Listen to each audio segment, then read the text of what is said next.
विरोध करती है, लेकिन जब घुसपैठियों को बाहर करने की बात होती है, यहां की सरकार तिलमिला जाती है। यहां की सरकार घुसपैठियों, अवैध घुसपैठियों के साथ में है, उसको यहां की जनता के साथ कोई लेना देना नहीं।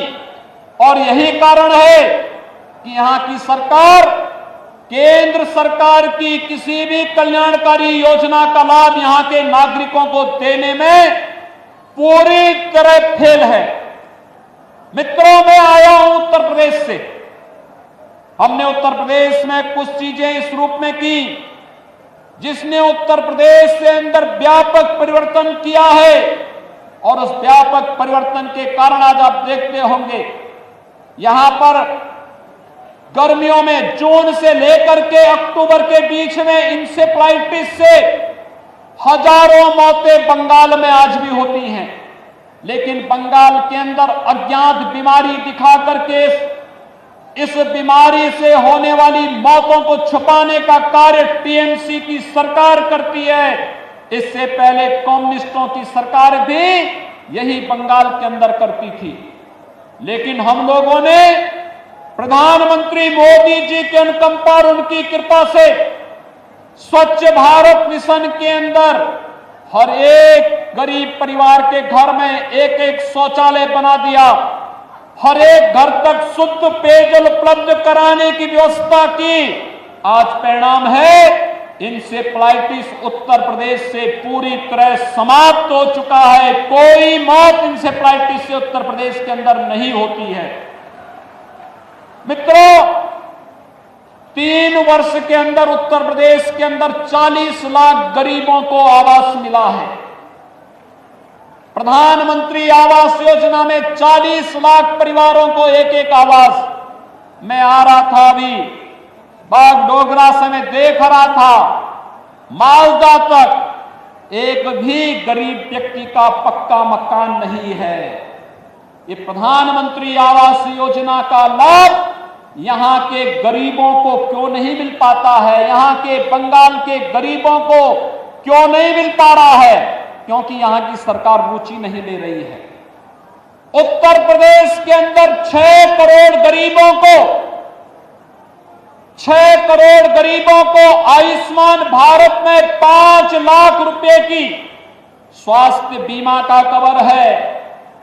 वह कहीं भी किसी भी हॉस्पिटल में उत्तर प्रदेश के अंदर या देश के अंदर जाएगा, उसे 5 लाख रुपए की स्वास्थ्य बीमा का लाभ हर वर्ष प्राप्त हो रहा है।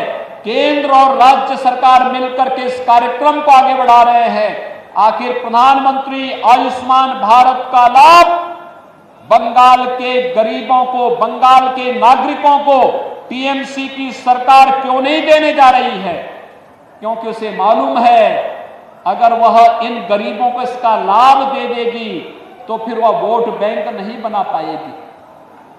मित्रों, इसी प्रकार से अगर आप देखेंगे प्रधानमंत्री किसान सम्मान निधि का लाभ उत्तर प्रदेश के अंदर 2 करोड़ 42 लाख किसानों को हर वर्ष प्रधानमंत्री किसान सम्मान निधि में 6,000 रुपए डीबीटी के माध्यम से उसके अकाउंट में पैसा आता है।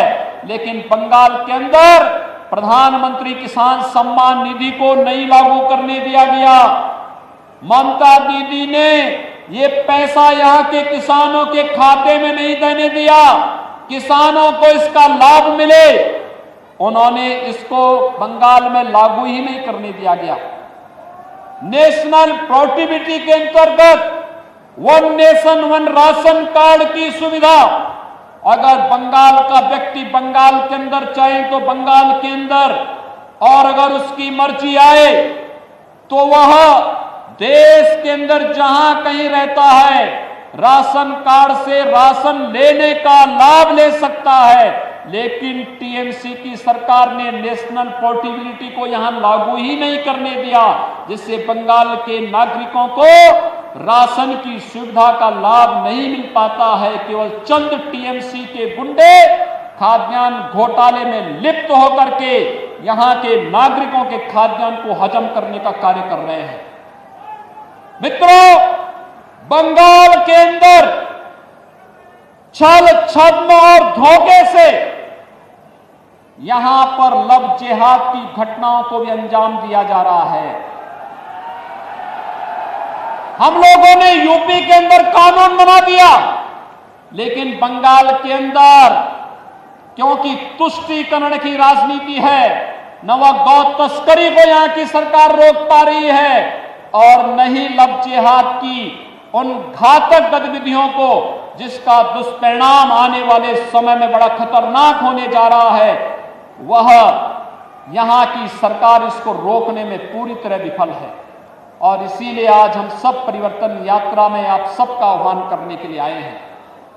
जो सरकार आपको सुरक्षा नहीं दे सकती, जो सरकार अपराधियों का संरक्षण दे रही हो, जिस सरकार को कानून का राज स्थापित करने में नहीं, जिस सरकार को एन केन प्रकारेण सत्ता में बना रहना ही अपना एकमात्र उसने युग धर्म बना लिया हो, उस सरकार के साथ जो गरीबों के लिए कार्य नहीं कर सकती, जो सरकार कमजोरों के लिए कार्य नहीं कर सकती, जो सरकार किसानों के लिए कार्य नहीं कर सकती, जो सरकार युवाओं के लिए कार्य नहीं कर सकती और जो सरकार महिलाओं को सुरक्षा नहीं दे सकती है, उस सरकार को एक भी क्षण रहने का अधिकार नहीं होना चाहिए। और बंगाल के भाइयों बहनों, मैं आप सबका आह्वान करने के लिए आया हूं। एक परिवर्तन यात्रा में जो उमड़ा हुआ जन सैलाब है, ये बंगाल के परिवर्तन का साक्षी बन करके